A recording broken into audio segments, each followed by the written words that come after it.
अस्सलाम वालेकुम। कैसे हैं आप? तारीख में कुछ लम्हात ऐसे होते हैं जो कौमों की तकदीर बदल देते हैं और 1944 का अल मगरिब इन्हीं लम्हों में से एक था। लेकिन क्या आप जानते हैं कि इस आज़ादी की राह में कैसे लातादाद कुर्बानियाँ दी गईं? किस तरह एक कौम ने नौ आबादियाती ताकतों के खिलाफ अलम बगावत बुलंद किया और वो कौन सी शख्सियतें थीं जिन्होंने इस जिद्दोजहद की क़ियादत की। आज की इस वीडियो में हम आपको अल मगरिब की आज़ादी की वो कहानी सुनाएंगे जिसे जानना हर तारीख के तालिब इल्म के लिए ज़रूरी है। तो आइए इस तारीखी सफ़र का आगाज़ करते हैं और देखते हैं कि कैसे अल मगरिब के बहादुर मुजाहिदीन ने अपनी आज़ादी की जंग लड़ी। 1921 और 1926 के दरमियानी अरसे में सिलसिला कोहरीफ में एक तारीखी बगावत रोनुमा हुई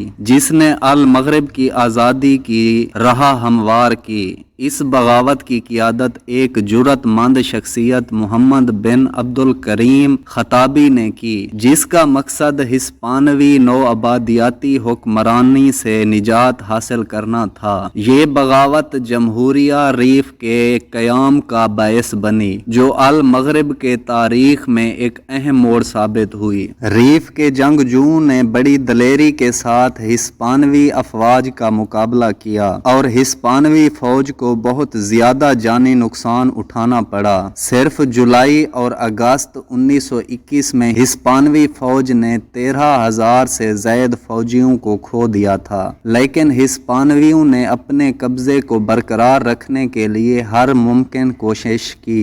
यहाँ तक कि उन्होंने शहरी इलाकों पर बमबारी की और शेल गैस का बेदरेग इस्तेमाल किया। ताहम जमहूरिया रीफ को बला आखिर 1927 में फ्रांको हिस्पानवी फौज ने दबा दिया। हिस्पानवी और फ्रांसीसी अफवाज को इस जंग में 52,000 हलाकतें बर्दाश्त करना पड़ी, जबकि रीफ के मुजाहिदीन में 10,000 अफराद शहीद हुए।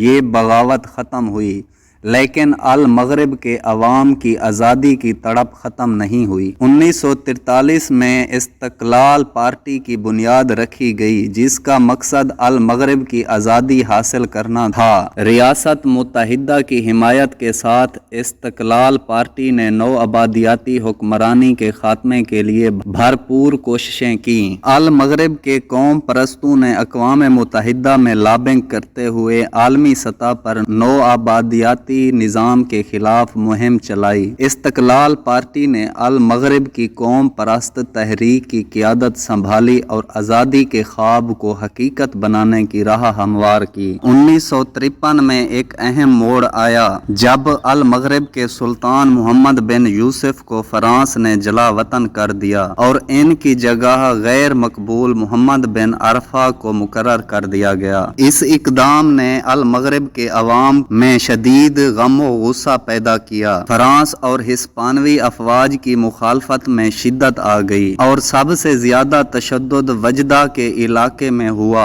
जहां अल मगरिब के अवाम ने फ्रांसीसी और यूरोपी बशिंदों पर हमले किए। ये तहरीक जारी रही और बिल आखिर 1955 में फ्रांस को सुल्तान मोहम्मद बिन यूसुफ की वापसी की इजाज़त देना पड़ी। इनकी वापसी ने अल मगरिब के अवाम को एक नई उम्मीद दी और अगले साल आज़ादी के लिए बाकायदा मुज़ाकरात का आगाज हुआ। मार्च 1956 में अल मगरिब ने बिला आखिर मुमलिकत अल मगरिब के तौर पर फ्रांस से अपनी आज़ादी दोबारा हासिल की। ये वो लम्हा था जब अल मगरिब की अवाम की जिद्दोजहद ने एक कामयाब अंजाम पाया। एक माह बाद हिस्पानिया ने भी अपने शुमाली अल मगरिब के मुहाफिज इलाके को छोड़ दिया और नई मुमलिकत अल मगरिब में शामिल कर दिया, लेकिन हिस्पानिया ने अपने दो साहिली इलाकों सिब्ता और मलेला को अपने कब्जे में रखा, जो बुहिरा रूम के साहिल पर वाक़े हैं। इन इलाकों पर अल मगरिब आज भी खुद मुख्तारी का दावा करता है।